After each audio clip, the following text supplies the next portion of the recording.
essa passagem, ela fala sobre 4 homens que, ao invés de poderem buscar o que Deus tinha para eles, ou o que eles precisavam naquele momento, eles foram amigos abençoados, foram pessoas abençoadas, que levaram um homem numa maca até Jesus.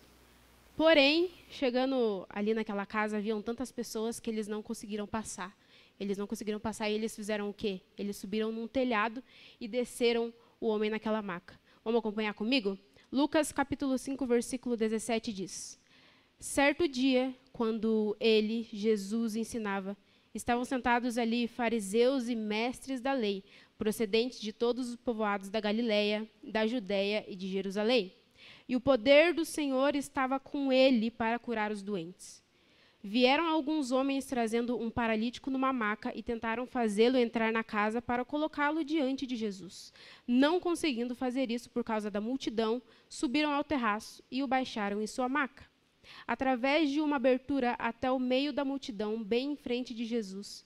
Vendo a fé que eles tinham, Jesus disse: Homem, os seus pecados estão perdoados. Os fariseus e os mestres da lei começaram a pensar: quem é esse que blasfema? Quem pode perdoar pecados a não ser somente Deus? Jesus, sabendo o que eles estavam pensando, perguntou: por que vocês estão pensando assim? O que é mais fácil dizer: os seus pecados estão perdoados? Ou levanta-se e ande? Mas para que vocês saibam que o Filho do Homem tem na terra autoridade para perdoar pecados, disse ao paralítico: eu lhe digo, levanta-se, pegue a sua maca e vá para casa. Imediatamente ele se levantou na frente deles, pegou a maca em que estava deitado e foi para casa, louvando ao Senhor. Todos ficaram atônitos e glorificaram a Deus, e cheios de temor, eles diziam: hoje nós vimos coisas extraordinárias. Repitam comigo: hoje nós vimos coisas extraordinárias.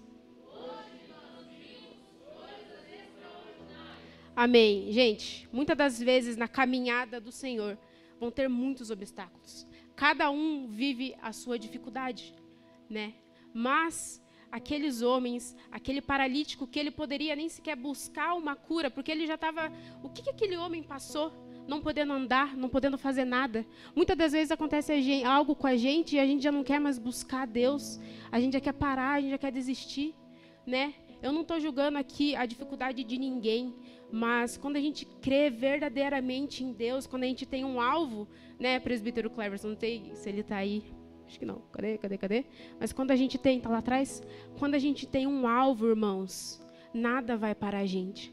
E aqueles homens, aqueles 5 homens, o que estava parado e os que estavam ajudando, eles tinham um alvo, e eles tinham fé, eles tinham persistência.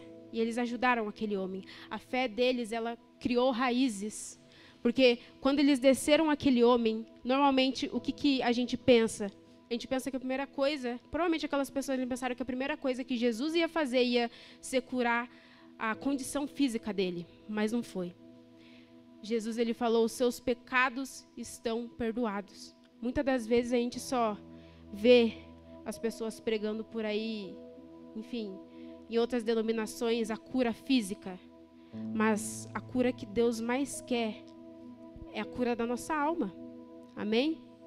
Eu vou contar uma partezinha do testemunho da minha vida para vocês entenderem como a cura da alma ela é mais importante do que a cura física. Porque quando nós somos curados por dentro, essa cura ela vai de dentro para fora. Amém?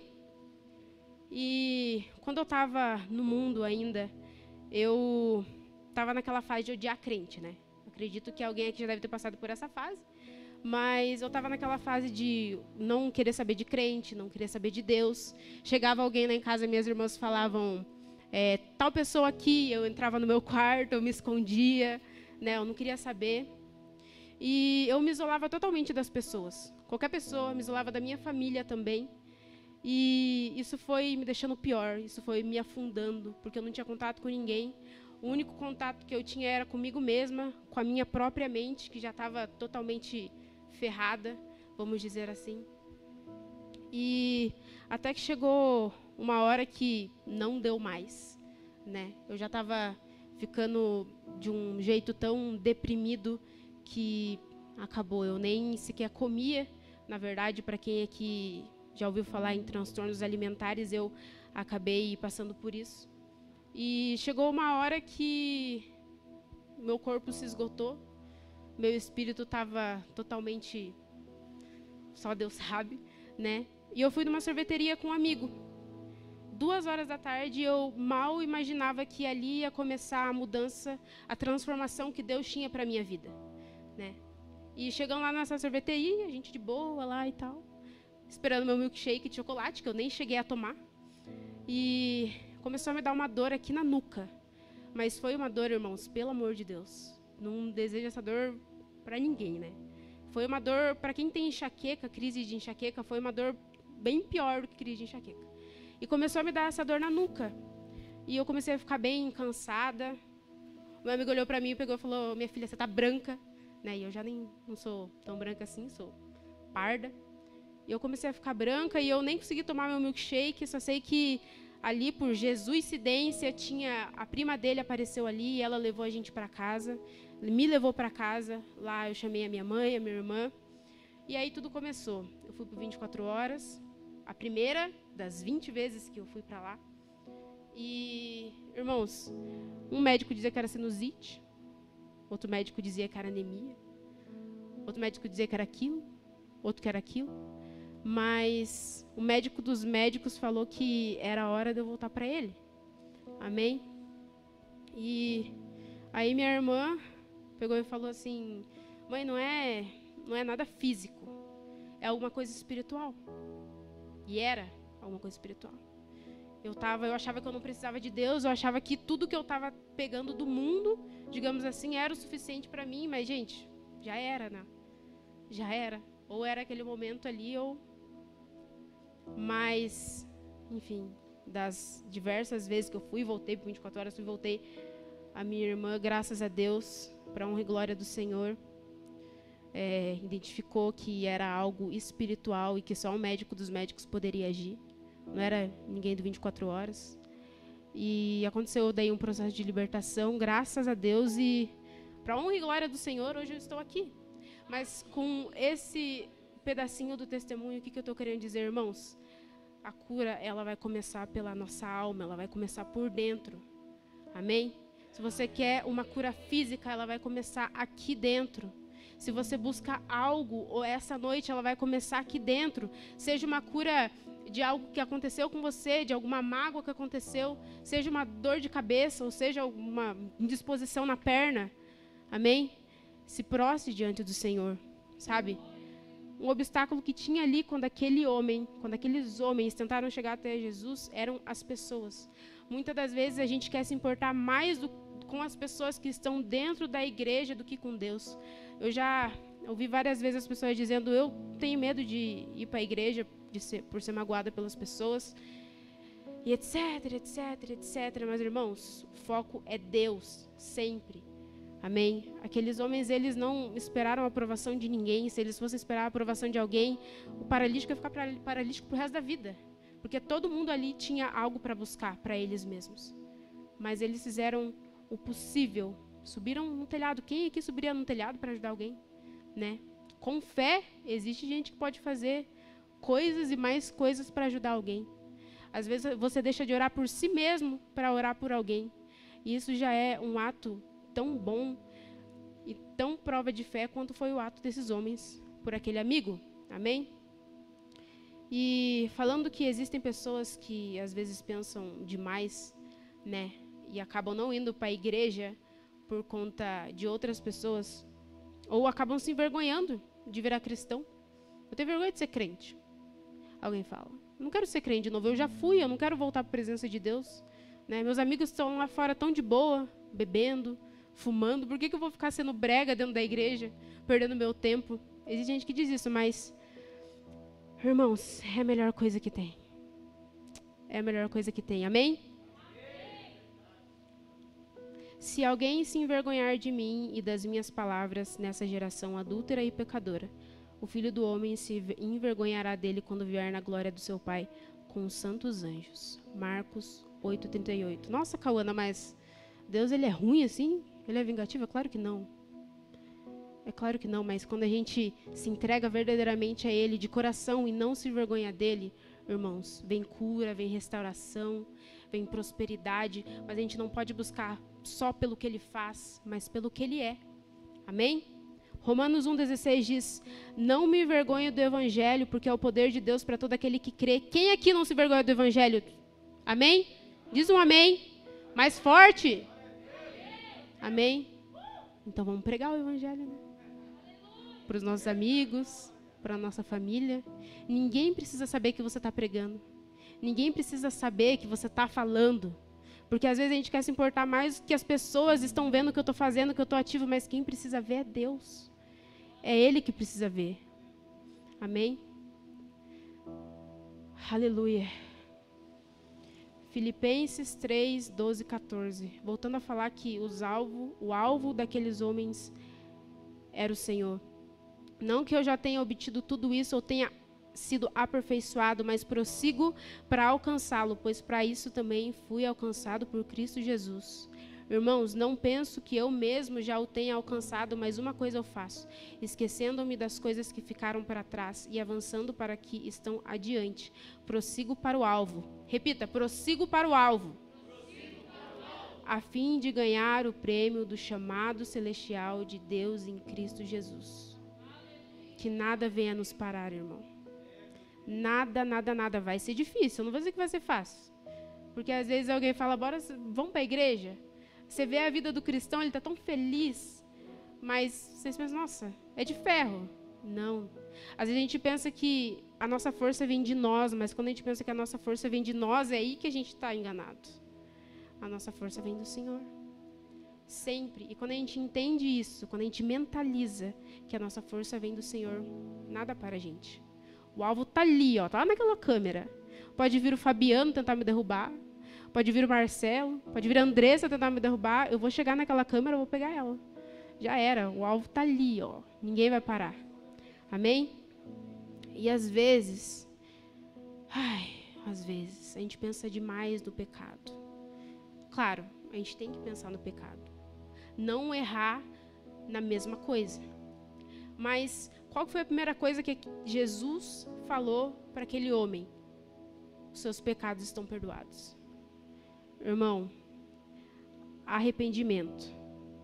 Escolha e viva algo novo. Entendeu? Escolha não errar mais nas mesmas coisas. Eu não sou perfeita, eu não sou a mais espiritual daqui. Ontem, o presbítero Cleverson estava falando no monte. Ninguém é mais espiritual do que ninguém. A crise está passando por aí, está todo mundo passando por momentos difíceis. Gente, só quarentena dentro de casa, a mente vai ficar 1000. Nós vamos ter os nossos momentos de cair, mas se a gente está firme em Deus, a gente tem certeza do nosso levantar. Sempre. Amém? Aleluia. Jesus, ele se importa mais com a cura da nossa alma. Sempre. Ele quer o nosso bem, ele não é um pai ruim. Ele não é um pai ruim. Se você em algum momento já teve medo de seguir a Deus, medo de ser julgado por alguma coisa que você faz ou que você fez, se em algum momento da sua vida alguém já deu a entender que Deus vai te acusar, ali, no juízo final, o bicho vai pegar. Não vou dizer que não, mas se você se arrepender aqui dentro e colocar aqui que não posso mais cometer o mesmo erro, fechou. Prossiga para o alvo. Vou repetir de novo. Pode vir Cleverson, pode vir Fabiano, pode vir Marcelo, pode vir Ruth, pode vir qualquer um. O alvo está ali, meus irmãos. Sempre. É ali que está o alvo. Amém? 1 João 1:9 diz assim: se confessarmos os nossos pecados, Ele é fiel e justo para perdoar os nossos pecados e nos purificar de toda injustiça. Às vezes a gente pensa, eu não vou me perdoar por alguma coisa que eu fiz. Eu já cheguei a pensar, nossa, teve coisa que quando eu estava lá no mundo, eu pensei, meu Deus, eu nunca vou me perdoar por isso. Depois que eu voltei, né? Eu pensei, eu nunca vou me perdoar por isso. Mas, irmão, se Deus nos perdoa, por que a gente não se perdoa? Se Deus nos perdoa, por que a gente não perdoa o nosso irmão? Olha, eu não vou dizer que é fácil, porque no começo da caminhada, para mim, Cauana, era difícil perdoar algumas pessoas por coisas passadas, por coisas que às vezes me aconteciam. até que eu estava lendo e eu peguei e pensei, nossa, se Jesus me perdoou, por que eu não vou perdoar aquele irmão? Quem sou eu para não perdoar aquele irmão? Siga para o alvo.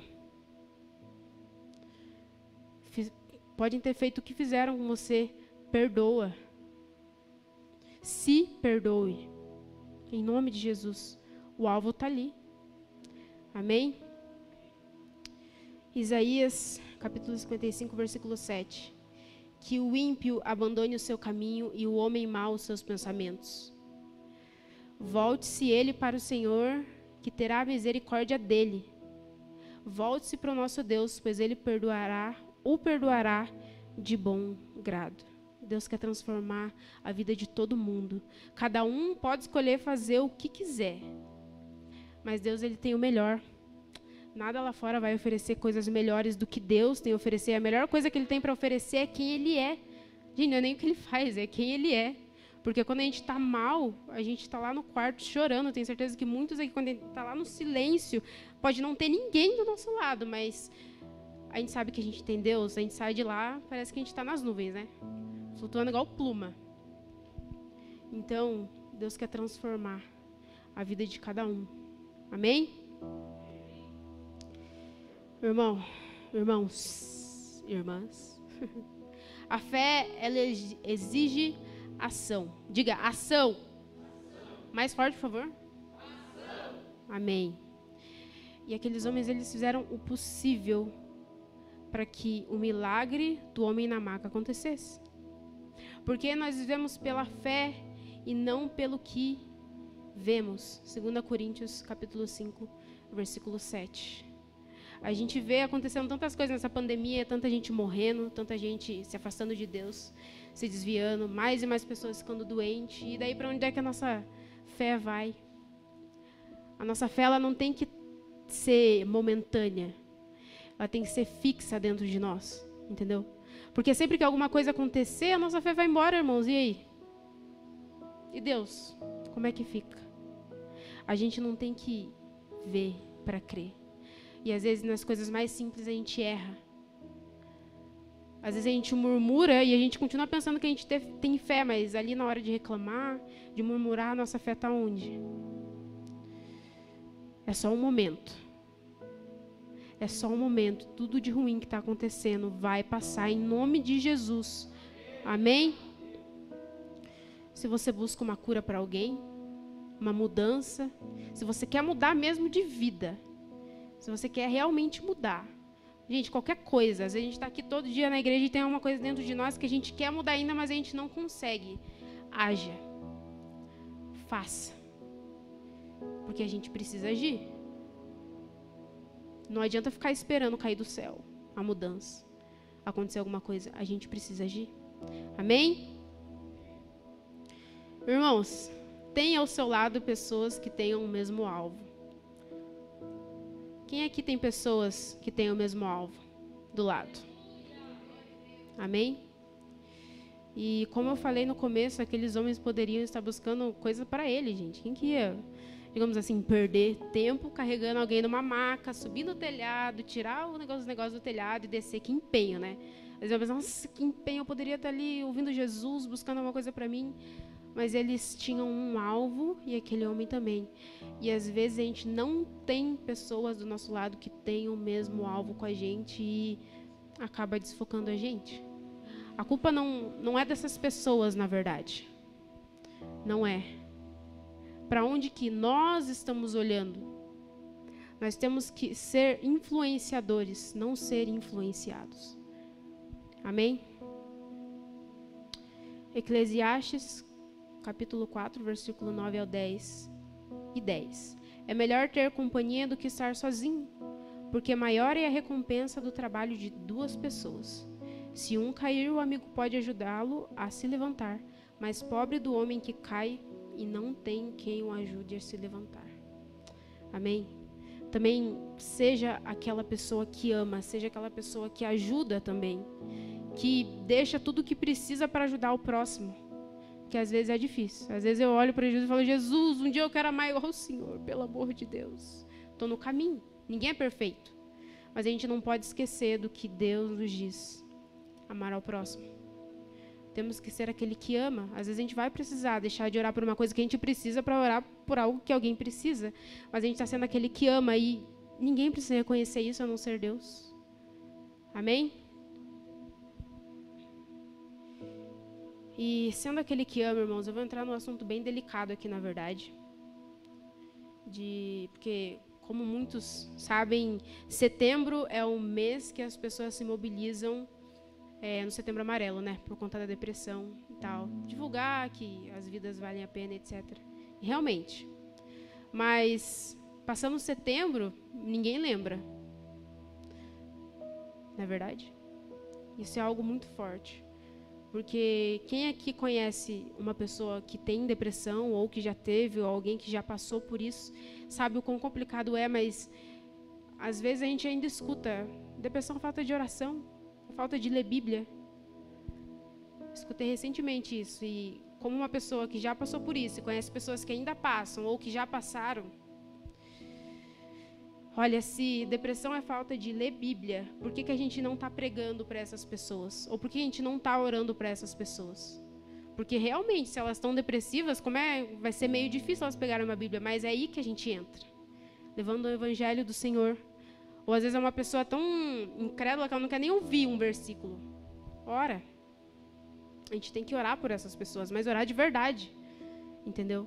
Porque tem uma música que diz: eu alcanço o céu quando os meus joelhos tocam no chão. E o que a gente está fazendo por essas pessoas?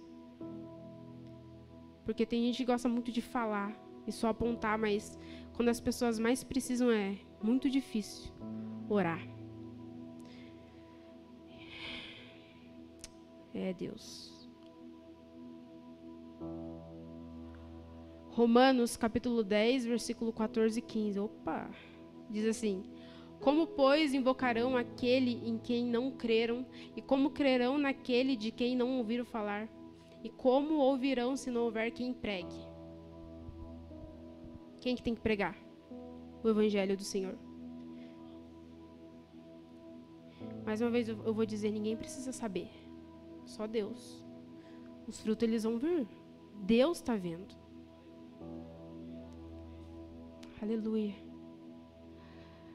E como pregarão se não forem enviados? Como está escrito, como são belos os pés dos que anunciam boas novas.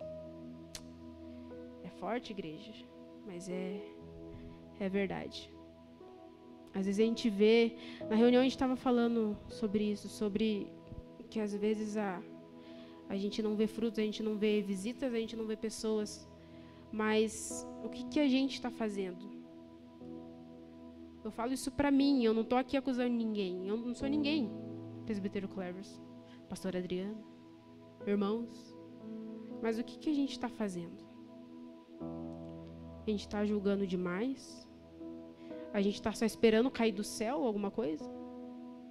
Tem irmão que caiu do céu aqui, né, Yasmin? Você caiu do céu para nós aqui, bem plena numa vigília. Do nada, aquela moça de cabelos bonitos, mas... E as pessoas que estão lá fora? Hoje é sábado, hoje o povo está no churrasco, está no bar, está se preparando para ir para balada, para curtir a noite. Nem sei se está tendo balada agora nessa... Tá, né? Não? Mas enfim. Vocês entenderam. O que a gente está fazendo? Aleluia. E... para fechar, irmãos... A maioria todas praticamente, as pessoas que foram curadas e receberam um milagre nos evangelhos, o que elas fizeram? Elas foram até Jesus.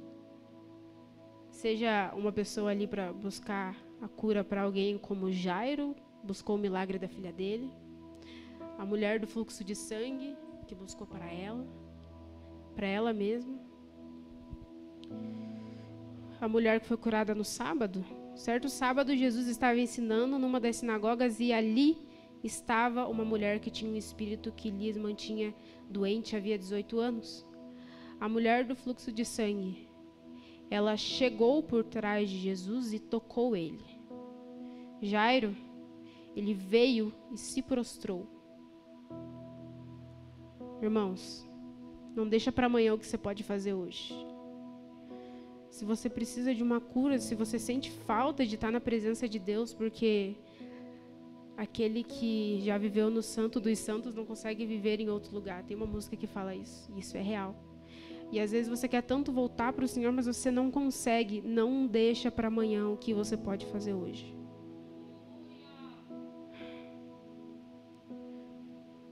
Eu fui deixando quando eu estava lá fora.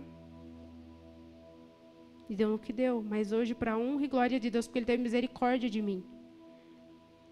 A graça dele me alcançou, hoje eu estou aqui. Mais um pouquinho eu não estaria. Talvez o Fabiano, presbítero Clevers. Não deixa para amanhã o que você pode fazer hoje. Buscar a cura para alguém, para você. Irmão, não se importe com o que as pessoas vão pensar e vão falar. É Deus. Não é mais ninguém. Amém? Deus abençoe. Em nome de Jesus.